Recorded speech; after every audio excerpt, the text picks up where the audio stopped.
Chapter 5. Increasing Life. You must get rid of the last vestige of the old idea that there is a deity whose will it is that you should be poor, or whose purposes may be served by keeping you in poverty. The intelligent substance which is all, and in all, and which lives in all, and lives in you, is a consciously living substance. Being a consciously living substance, it must have the nature and inherent desire of every living intelligence for increase of life. Every living thing must continually seek for the enlargement of its life, because life, in the mere act of living, must increase itself. A seed, dropped into the ground, springs into activity, and in the act of living produces 100 more seeds. Life, by living, multiplies itself. It is forever becoming more. It must do so if it continues to be at all. Intelligence is under the same necessity for continuous increase. Every thought we think makes it necessary for us to think another thought. Consciousness is continually expanding. Every fact we learn leads us to the learning of another fact. Knowledge is continually increasing. Every talent we cultivate brings to the mind the desire to cultivate another talent. We are subject to the urge of life, seeking expression, which ever drives us on to know more, to do more, and to be more. In order to know more, do more, and be more, we must have more. We must have things to use, for we learn, and do, and become, only by using things. We must get rich, so that we can live more. The desire for riches is simply the capacity for larger life seeking fulfillment. Every desire is the effort of an unexpressed possibility to come into action. It is power seeking to manifest which causes desire. That which makes you want more money is the same as that which makes the plant grow. It is life, seeking fuller expression. The one living substance must be subject to this inherent law of all life. It is permeated with the desire to live more. That is why it is under the necessity of creating things. The one substance desires to live more in you, hence it wants you to have all the things you can use. It is the desire of God that you should get rich. He wants you to get rich, because he can express himself better through you if you have plenty of things to use in giving him expression. He can live more in you if you have unlimited command of the means of life. The universe desires you to have everything you want to have. Nature is friendly to your plans. Everything is naturally for you. Make up your mind that this is true.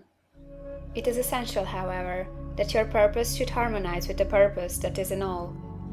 You must want real life, not mere pleasure of sensual gratification.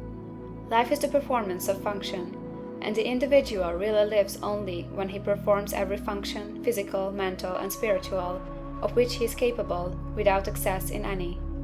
You do not want to get rich in order to live swinishly, for the gratification of animal desires. That is not life. But the performance of every physical function is a part of life, and no one lives completely who denies the impulses of the body a normal and healthful expression. You do not want to get rich solely to enjoy mental pleasures, to get knowledge, to gratify ambition, to outshine others, to be famous. All these are a legitimate part of life, but the man who lives for the pleasures of the intellect alone will only have a partial life, and he will never be satisfied with his lot. You do not want to get rich solely for the good of others, to lose yourself for the salvation of mankind, to experience the joys of philanthropy and sacrifice. The joys of the soul are only a part of life, and they are no better nor nobler than any other part. You want to get rich in order that you may eat, drink, and be merry when it is time to do these things, in order that you may surround yourself with beautiful things, see distant lands, feed your mind, and develop your intellect, in order that you may love man and do kind things, and be able to play a good part in helping the world to find truth. But remember that extreme altruism is no better nor nobler than extreme selfishness. Both are mistakes. Get rid of the idea that God wants you to sacrifice yourself for others, and that you can secure his favor by doing so. God requires nothing of the kind. What he wants you is that you should make the most of yourself, and for others. And you can help others more by making the most of yourself than in any other way. You can make the most of yourself only by getting rich. So it is right and praiseworthy that you should give your first and best thought to the work of acquiring wealth. Remember, however, that the desire of substance is for all, and its movements must be for more life to all. It cannot be made to work for less life to any, because it is equally in all, seeking riches and life.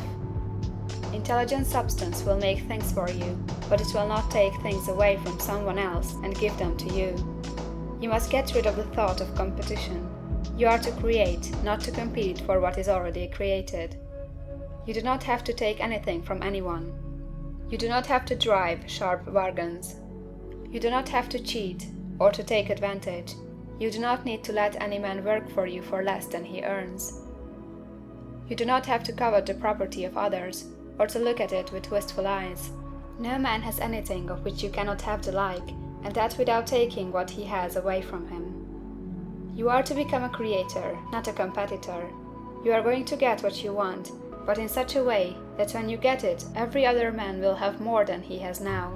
I am aware that there are men who get a vast amount of money by proceeding in direct opposition to the statements in the paragraph above, and may add a word of explanation here. Men of the plutocratic type, who become very rich, do so sometimes purely by their extraordinary ability on the plane of competition, and sometimes they unconsciously relate themselves to substance in its great purposes and movements for the general racial upbuilding through industrial evolution. Rockefeller, Carnegie, Morgan, and others have been the unconscious agents of the supreme in the necessary work of systematizing and organizing productive industry, and in the end, their work will contribute immensely toward increased life for all. Their day is nearly over. They have organized production, and will soon be succeeded by the agents of the multitude, who will organize the machinery of distribution. The multimillionaires are like the monster reptiles of the prehistoric eras. They play a necessary part in the evolutionary process, but the same power which produced them will dispose of them. And it is well to bear in mind that they have never been really rich. A record of the private lives of most of this class will show that they have really been the most abject and wretched of the poor. Riches secured on the competitive plane are never satisfactory and permanent. They are yours today and another's tomorrow. Remember, if you are to become rich in a scientific and certain way, you must rise entirely out of the competitive thought. You must never think for a moment that the supply is limited. Just as soon as you begin to think that all the money is being cornered and controlled by bankers and others, and that you must exert yourself to get laws passed to stop this process and so on, in that moment you drop into the competitive mind, and your power to cause creation is gone for the time being. And what is worse, you will probably arrest the creative movements you have already instituted.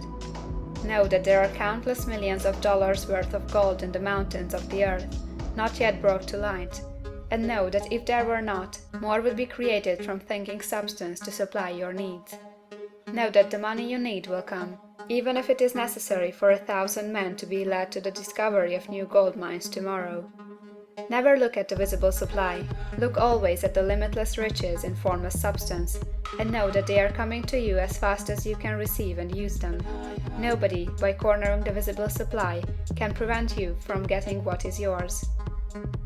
So never allow yourself to think for an instant that all the best building spots will be taken before you get ready to build your house, unless you hurry. Never worry about the trust and combines, and get anxious for fear they will soon come to own the whole earth. Never get afraid that you will lose what you want because some other person beats you to it. That cannot possibly happen. You are not seeking anything that is possessed by anybody else. You are causing what you want to be created from formless substance, and the supply is without limits. Stick to the formulated statement. There is a thinking stuff from which all things are made, and which, in its original state, permeates, penetrates, and fills the interspaces of the universe. A thought, in this substance, produces the thing that is imaged by the thought. Man can form things in his thought, and, by impressing his thought upon formless substance, can cause the thing he thinks about to be created. End of chapter 5.